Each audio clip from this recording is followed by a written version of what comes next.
Welcome everyone to Monday Match Analysis. I'm Gill Gross. There were 4 tournaments this week on the ATP Tour, and I'm going to get to 3 of them in this show. I'm going to break down 3 finals, the 3 that took place Sunday, with apologies to Roberto Bautista Agut and his fans, with congratulations to Roberto Bautista Agut and his fans for winning Doha and beating Nicolas Basilashvili. I will be delving into the other 3 finals from this week, starting with Carlos Alcaraz and his victory over Deigo Schwartzman in Rio de Janeiro, the ATP 500 on clay, which was ravaged by rain this week. But Alcaraz with a very convincing victory over Schwartzman, youngest ever ATP 500 champion. And I'm going to talk about his drop shot. Needs to be discussed. Must be discussed. Then we will go to Marseille, blockbuster final there between Felix Auger-Aliassime in another final, looking for his second title in as many weeks, but he was taken out by Andrey Rublev, who wins his first title since Rotterdam of last year. It had been a while, and the backhand down the line is going to be what I highlight in that match from Andrey Rublev and dominating those backhand-to-backhand exchanges. Then I will hit on Delray to end. Another repeat finalist, Reilly Opelka, and just like Felix lost this week in the final, Reilly Opelka did as well to Cam Norrie, who, similar to Rublev, was in much need of this kind of result after a difficult start to 2022. So all of that coming up after a shout out to PlayYourCourt, the place to go if you need a local coach, a practice partner, or a match. I've been playing a lot more recently. I'm rounding back into form, everyone. And some of that, a lot of that is thanks to PlayYourCourt. Number one reason people quit tennis is that people can't find anyone to play with, and I don't want that to happen to you.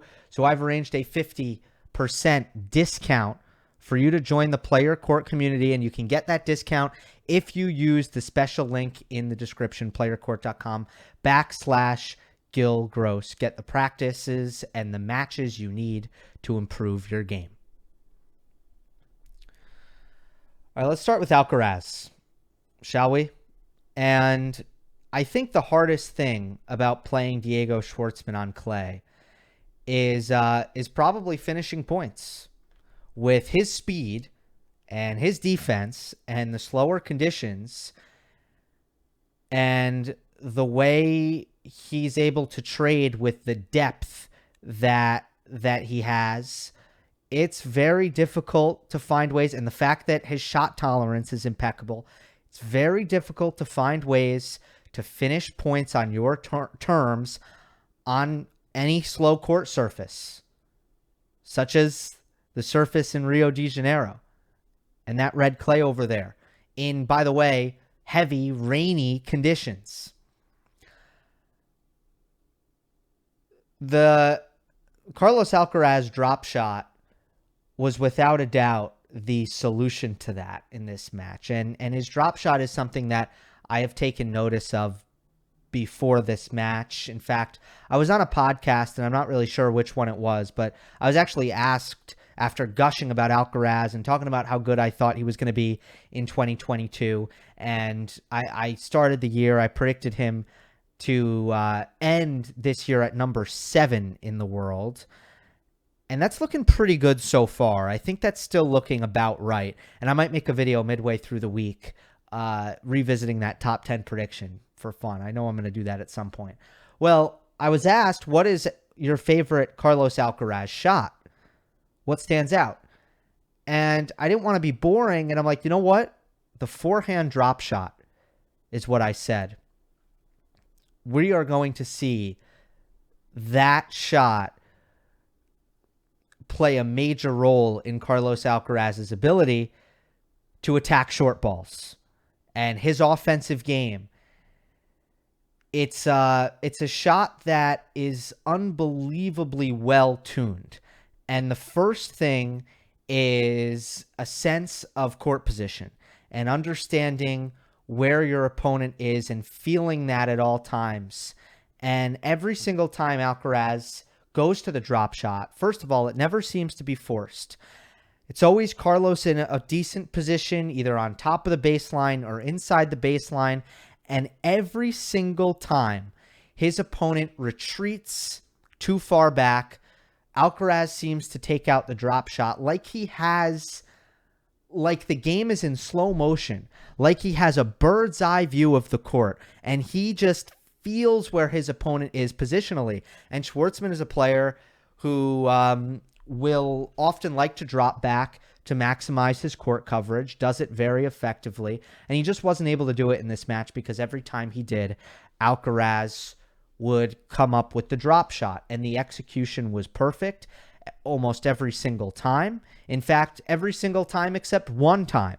Points won on the Alcaraz drop shot. He tried 9 of them. He won 8 points. Now, it was a somewhat short match. I know that feels like almost like it was infrequent. Let me actually get the total points won in this match so we can kind of get a percentage for you. So it feels like it was infrequent, but when you have a play that is that efficient, it works almost every single time. And by the way, it wasn't just that Alcaraz won the point. They were all winners or virtual winners. The ones that weren't winners were like tip of frame, Schwartzman not even close to getting the ball back in the court. Total points won, Alcaraz won 60 points. So that's 1 in 6 points won. Again, short match, only 99 points played. Score line 6-4, 6-2. Those 9 drop shots, 8 of them won, 8 of them essentially winners. Very, very key. It's versatile as well. I tracked of those 8 winning drop shots. Well, where did they come from? 2 of them were mid-court forehands. Shots that Alcaraz is probably going to hit an approach shot. And he went to the drop shot on the forehand side. Winning positions, very much finishing positions, and he cashed in both times. One of them was a forehand inside out from the baseline. That's a kind of a weird drop shot to pull off. 2 of them were forehand down the line from the baseline. And then 3 of them were backhands down the line from the baseline. So most of them forehands. And notice when I was asked on that podcast, what is your favorite Carlos Alcaraz shot? I said forehand drop shot. I didn't just say drop shot, because there are a lot of players on tour who hit great drop shots, and they hit them with frequency. Novak Djokovic, Jensen Brooksby, Filip Krajinovic, Francis Tiafoe. Backhand drop shot, those are all players. They go to it over and over again. It's a very common play for them. There are not a lot of guys who love their forehand drop shot because it's harder. The difference between a backhand grip and a continental grip or a slice grip, right, which is interchangeable, but just to change the verbiage a little bit, they're very close. The backhand grip and the continental, very close. The forehand grip and the continental, much further away for the vast majority of players. Gone are the days of continental grip forehands. So as a result, I think because of that grip change, it's more difficult to disguise. The grip change is more drastic. It's tougher to hit the forehand drop shot, and it is not as popular amongst players. For Alcaraz, it's the side that he goes to it more on, and it's more potent as well because the contrast is bigger. The forehand is this massive weapon that he can hit when he's trying to finish with it, depending on how far back he is, between 85 and 100 miles per hour. And it's very tempting to try to, when Alcaraz loads up his forehand, to retreat when you know you're going to be having to play some defense. So this was massive for Alcaraz. It completely stood out. The execution was flawless every single time, and he won 8 of 9 points. But by the way, and this is why where I want to go to the film on this real quick. If you were to make an adjustment for Schwartzman, if you were to tell him, cover the drop shot, Deigo, you're getting killed. It's a winner every time. Do something about it. Well, here's the problem with that. By the end of the match, Schwartzman was well aware of the Alcaraz drop shots, and you did see him at times adjust his court position. But there's a trade-off. This was a point, 2 points away from the match for Alcaraz, and Schwartzman sliding backwards here is going to kind of dink this forehand on the run. He's in a really tough position here, and this ball's landing very, very short. So what Schwartzman would ordinarily do after hitting this very short and weak forehand is go take his first step backwards. But instead, he actually takes his first step forwards, and he's going to hold his position on the baseline. And Alcaraz is stepping into a midcourt forehand here, and Schwartzman's on top of the baseline with the line open. So this is going to be an easy forehand winner for Alcaraz. I mean, Schwartzman can't get anywhere near it. And look at this. Alcaraz hits this 2.5 to 3 feet inside the sideline and the baseline. He doesn't need to place it well because Schwartzman is in no position to defend, and that's because he's worried about the Alcaraz drop shot. That is why he doesn't retreat and give himself a better chance to defend. So it's a big problem. It's not an easy fix. You can't just move up. You can, but Alcaraz is going to start to find more forehand winners and backhand winners, baseline winners, if you move up. Cheers, espresso. The other thing I want to talk about when it comes to, well, first I'll finish with the match, and then I'm going to talk about the rain and the crazy week in Rio. A couple of other notes. I thought Schwartzman was expecting to settle into backhand-to-backhand rallies, and he felt like he was going to have the edge there. He would be more consistent on the backhand. He would, and you know, early on in this match, actually, if you asked me after the first 3 games who I thought would win, I actually thought Deigo would win after the first 3 games.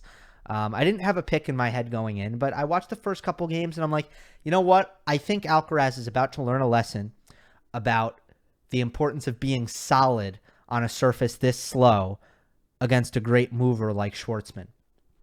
But instead, Alcaraz was able to find his finishes all the time. But in the backhand-to-backhand rally, which I think Schwartzman was very confident he was going to be able to get the better of, Carlos did a really good job of imposing his will and using his power in that exchange and going hard down the line, not close to the line, not necessarily to finish, but just to break that cross-court pattern with really, really pacey backhands through the middle of the court to down the line, to go at Schwartzman's forehand with a ton of weight and heaviness. And that was a great pattern changer. And I feel like Carlos made a statement in that exchange and was like, I have serious power off this wing, and I'm going to make you feel it. And you're not going to get a comfortable backhand-to-backhand exchange, even though Diego's backhand is more machine-like, more consistent, gets more precision, I would say, on that backhand side.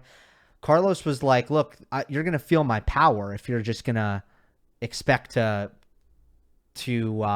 engage in this cross-court. Alcaraz was also able to use his serve pretty well in some key moments. And I was interested going into this match in the Alcaraz serve versus the Schwartzman serve because I knew that this was going to be a very return-heavy match on the clay with the way these two return.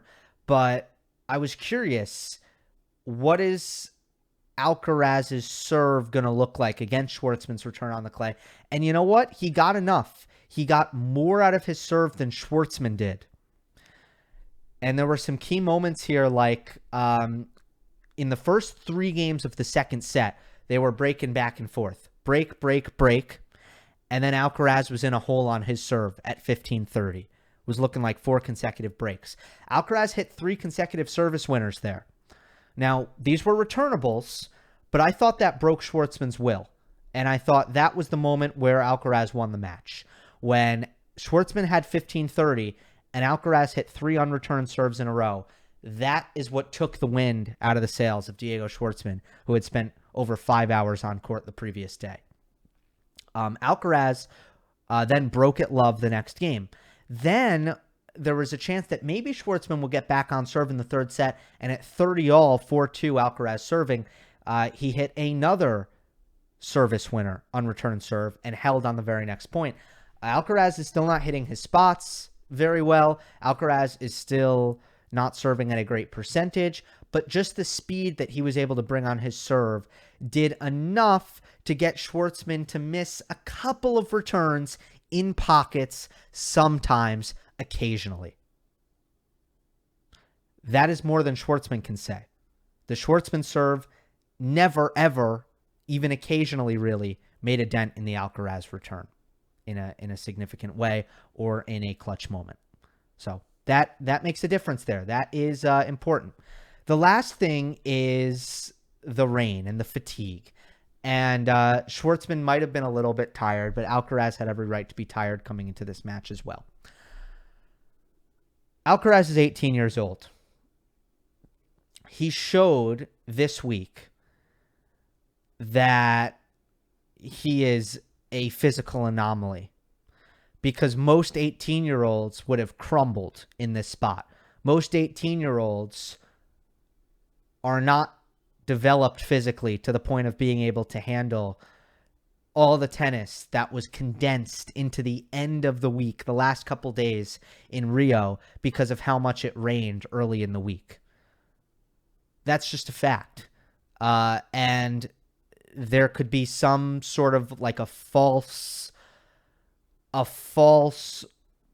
notion that being young helps in a situation like this. Not that young. Go back and look at what Alexander Zverev looked like, what Stefanos Tsitsipas looked like, what Matteo Berrettini looked like. Go back and see what Andrey Rublev looked like at 18 years old. And then you tell me if they looked like athletes that were ready to handle 7 hours of tennis in 2 days. No. Alcaraz is different. He is different. It is not youth. Being 18 does not help. Being Carlos Alcaraz is what helps. And remember, at the beginning of the year, we talked about his decision that he made to not play any of the warm-up tournaments before the Australian Open and to work on building up his body for weeks like this. Boom. And now he's got to turn around and play Acapulco. That should be very, very tough, but we will see how he does. Moving on to Marseille. And Andrey Rublev wins this. It's been a tough stretch for Andrey Rublev recently. It's his first title since Rotterdam, as I said at the top. But it might have been tougher than we realized. And I'm not positive about this, but I'm just going to show you Andrey Rublev's post on social media after winning this match. It says, he said, "Through the pain that we share, always keep light inside. Black heart, number 9. And a picture of him holding the trophy. I mean, I don't know what that's about, folks, but if that is tennis related, if that has nothing to do with, and I tweeted out what's up with this caption, I wanted to see if people had theories. And some people said this might have something to do with the Russia-Ukraine thing going on. Some people said this might have something to do with the Kamila Valieva and Russian women's figure skating thing going on. But I think most assume, and I think I lean, that this kind of weird, dark post had to do with tennis. And the fact that he has not had the results that he had hoped for in the last maybe 6 to 9 months, probably dating back, if you go, maybe after Monte Carlo and beyond. I think it's been somewhat of a struggle for Rublev. Or you know what? No, because he was amazing in Cincinnati. Made the final there. So, yeah, I think probably since Cincinnati, things have been frustrating. And he did look very unhappy on the court through the latter stages of 2021. And this year was tough for him with the Marin Cilic loss in Australia. But I didn't know, I didn't know he was that down on himself to make a post like that after winning. And then I know there's also some sense that Rublev is like an emo. I mean, again, this is online stuff. No comment. I just wanted to bring that to your attention that this win, he seemed genuinely very, very happy afterwards. And I was happy to see that because I do think that perhaps this has been weighing on him more than we've realized.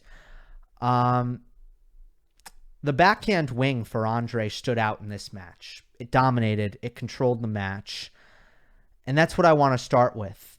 Felix is a player whose best attribute is his ability to hit his forehand from the backhand side of the court, from the ad side. To hit his inside outs, to hit his inside ins, to control with that forehand. And as a result, with his footwork, and I know that there were key matches throughout this year where I have talked about Felix's footwork as a key to winning the match. In his quarterfinal where he almost beat Medvedev in Australia, this was a key. And against Tsitsipas, this was at times a key as well. I mean, it's always a key. Felix using his feet to find forehands. It's very difficult. Yeah, Felix hit way more forehands than he did backhands against Tsitsipas. Number wasn't even close. And Tsitsipas was not quite as strong in that ratio, for example. So it's very hard to get it to Felix's backhand. And you don't want him hitting forehands from the ad side of the court. But he cheats with his footwork. He leans that way. He leans to his left. He split steps in the ad court. He doesn't recover to the middle. And that leaves an opening. And in this match, I think he felt like if he got it to Rublev's backhand, that he could expect a cross-court reply.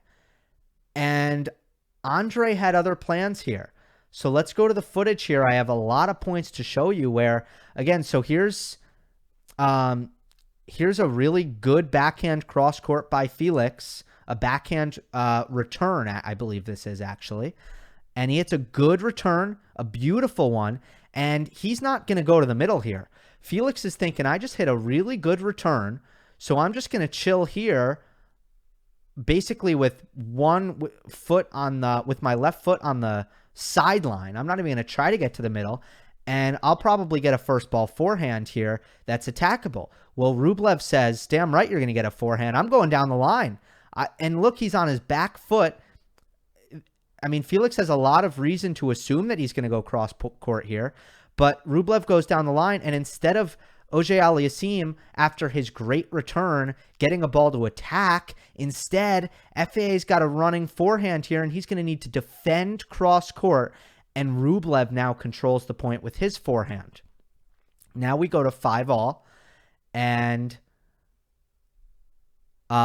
here's another example of Felix split stepping in the ad court, and Rublev using that backhand down the line, and this time hitting a clean winner. I'm not going to let you get away with that, FAA. Here we go again. Felix, backhand, cross court to the Rublev backhand. And I remember this rally on break point for Rublev. I remember this was a long backhand-to-backhand exchange, and Felix was just waiting for his chance to run around and hit a forehand. Rublev goes down the line with his backhand first, and Felix just isn't recovering here. That's a clean winner on the backhand down the line for Rublev. Now, I also want to show you some examples of when Rublev does not use this tactic, does not go down the line with his backhand. And one of the examples is he did it a couple times in this game where he was serving for the match at 5-4 in the second, and he got tight in this game. So Felix has a backhand, and Felix goes cross-court, and look, it's the same thing. He's not recovering to the middle. But this time Rublev, who's tight, serving for the match, and is down triple break point, goes back cross-court and allows FAA this attacking forehand, and now Felix goes inside in and hits the clean winner. So when Rublev doesn't go down the line, he pays the price. It's what he's got to do. Here's another one, by the way, on this key break point and set point in the second set. One of the most important points of the match, in fact. Auger-Aliassime, set point to win the second set. And what do we have here? Another forced error on the backhand, with Felix just not recovering to the middle of the court and Rublev making Felix pay with his backhand down the line. That squash shot by FAA missed. That was absolutely enormous, that backhand down the line for Rublev. And by the way, Felix on the backhand side as well was not good. In fact, there was something going on with Felix's backhand. It just wasn't right. The balance was off a lot of the time. He just didn't look comfortable, and he missed way too many backhands in this match.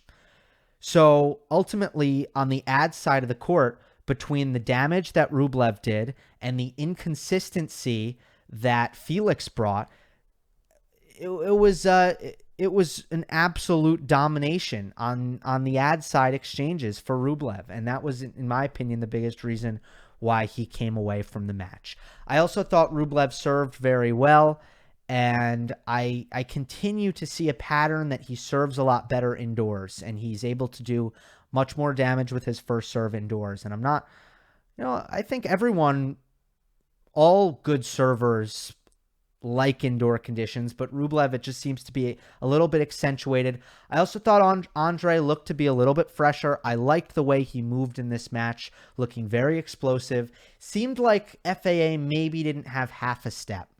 I don't think that it was anything,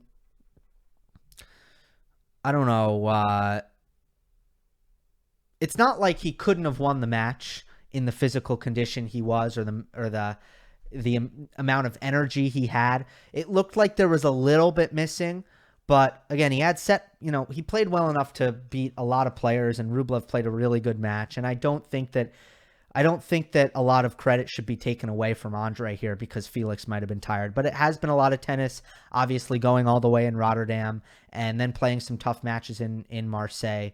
And Rublev did look a little bit fresher in this one. As far as the second set, Felix should have broken at 5-6. And I know I showed you that 30-40 point where Rublev hit that backhand down the line forced error. But there were a couple of other opportunities in that game where Felix missed returns. He overcooked an inside-out forehand return on another break point in that game. And he shouldn't have lost that game. And then he dipped at the start of the tiebreak. And that disappointment kind of carried over. And that is where you do wonder about the mental fatigue, because he didn't shake that off as well. And he made a lot of mistakes and unforced errors early on in that second set tiebreak. I also thought that Rublev was really good hitting aggressive second serve returns, starting those return points offensively, as Andrey needs to do with his skill set. Again, something I've seen him do really, really well indoors for the most part. In those still and quiet conditions, Andrey is able to shrink the margins and go for a lot on his return. It's one of the features of his games. One of the best parts of Rublev's game is how well he aggressively hits his second serve returns. And he takes the balls on very early. Felix missed too many second serve returns, and he accepted too many backhands. So in the second set especially, FAA did not return the second serve well, and that was another factor. So Rublev wins. This one was pretty convincing. Really good performance from Andrey. And now let's see how he carries on in some of the less favorable conditions, because Rublev on an indoor hard court, I think that's as ideal as it gets for him. Looking forward to seeing what he does at Miami and Indian Wells. Let's end in Delray with Cam Norrie and Reilly Opelka, and I won't go too long on this match. Don't have too much to say. It wasn't a great match. Not great. I thought of all of the matches, you notice there were players who came in with reason to be tired. Schwartzman, given he played 2 super long matches the day before the final. Felix, given he made the Rotterdam final the week prior. And Opelka, given he made the Dallas final the week prior. Of all of those players, the only guy who really looked cooked was Opelka. Opelka looked a little bit cooked. Didn't have much, especially in the second set after doing quite a bit of running in the first set. With that being said, Cam Norrie was incredibly opportune. The key, obviously, against Opelka is you're not going to get that many of his returns back in play. When you do get your return back in play, you have to be opportune and win the rally. You have to win the point. And the trouble is, almost any top player will win the majority of points. The trouble is, oftentimes it's not enough. It's not enough to win 55% of your rallies against a Reilly Opelka. It might not even be enough to win 60% of your rallies against Opelka. Cam Norrie absolutely dominated.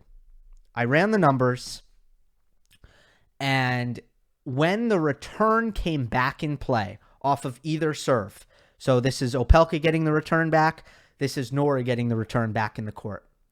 In those points, so points 3 shots or more, 62-33 Norrie. That is not easy to do against Opelka. It is not easy to dominate him to that extent because Reilly, here's the thing. And by the way, I'm very high on Opelka at the moment. I think he's playing great, and I stand by what I've said about him in the last year and a half going back, which is that he will be in the top 10 at some point. He will have a better career than John Isner, in my opinion, when it's all said and done. And we're starting to see things come together for him. And the thing is with Reilly is his movement is serviceable. He moves much better than John. His movement can get it done. He can stay in a rally. It's not above average. It might not even be average, but I would probably say Opelka's movement is kind of slightly below average or regularly below average. It is not a liability to the point where he can't stay in baseline rallies from a neutral position. Neither wing represents a liability either. I think John's backhand is a place where you can go and you can really exploit, especially when he's on the run. Isner's backhand is a liability. Reilly's backhand is not. In fact, it's his more solid wing. His forehand can go completely off the rails, but it hasn't at all in these last 2 weeks. So there's nowhere to really go. His movement is serviceable, and he doesn't donate. Reilly Opelka doesn't donate that much when his intentions are neutral. Now, he can get a little bit aggressive. He can get a little bit trigger happy, and then you can get misses from him. But when Opelka wants to hang tough and stay in a point, he can actually do it. So from the baseline, he's not comparable to Ivo Karlovic. He's not comparable to John Isner. I would say he's more even off of both wings than Milos Raonic, who has that backhand issue. I'd say he moves as well as Milos Raonic. This is a player who's not easy to dominate to that extent from the baseline. So Norrie was really, really impressive in this match. Again, 62-33 when returns came back. I thought that Norrie did a great job of keeping Opelka moving, keeping him on the run, using his precision, using his directional variety going down the line often, hitting angle cross court, keeping Opelka on the move, and barely ever missing in doing so. Opelka's legs were gone by the second set. He did a lot of running in the first. Norrie got into a ton of rallies with Reilly. Again, very few unforced errors, lots of intention, lots of great precision moving the ball around the court. And in the second set, Opelka was no longer really willing to do that running and actually started going for broke more. It actually made him a little bit more effective. He was probably a more dangerous player in the second set when he had no legs and he was just going after it, and came up with some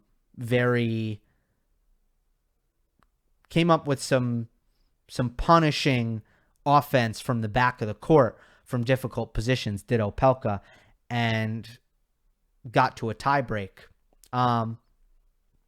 But yeah, it did feel like Norrie was the better player. It felt like Opelka was slightly fortunate to get to tie breaks in both sets, because Norrie really wasn't a lot of service games. And I mean, in the first set tiebreak, it was not close. It was 7-1. 5 returns came back in play between both players. Norrie won all 5 of those points, and all 5 were Opelka misses. Opelka mistakes. No good. And then at the end of the second set tiebreak, Opelka hit a backhand slice short, and Norrie came up with a nice chip charge, backhand volley winner. And then at 4-6, Opelka hit a backhand long, and that was the match. So there's a bit of micro analysis for the tiebreak, but it was a bit of a sleepy match where it felt like Norrie really had much more juice in the rallies, had the better of that, and Opelka just hanging in there by the skin of his teeth with his serve. But a get-right result for Cam Norrie. A get-right result after a tough start to the year, going 0-3 against really strong opponents at ATP Cup. Really awful loss to Korda in the way he played in the first round of the Australian Open.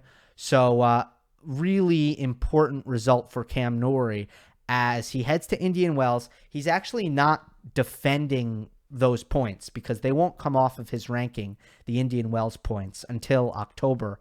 But two tournaments that he should be able to do very well on slow American hard courts in Indian Wells and Miami. So important that Norrie got his confidence back, and I think he did that here. And Opelka should also hold his head high because I do think he was out of gas in this one, and he's had a really awesome 2 weeks that showed a lot from Opelka's perspective. All right. That will do it. I will say next week is going to be a bit of an off week for content. I'm taking a little bit of a break before I have a week at Tennis Channel, and then March will be, of course, busy with Indian Wells and Miami. So not sure what next week holds, but I think we will see. We'll see what I can do, of course, as always. Appreciate you guys. Thank you for watching. Hope you enjoyed. Don't forget to subscribe. I'll see you next time.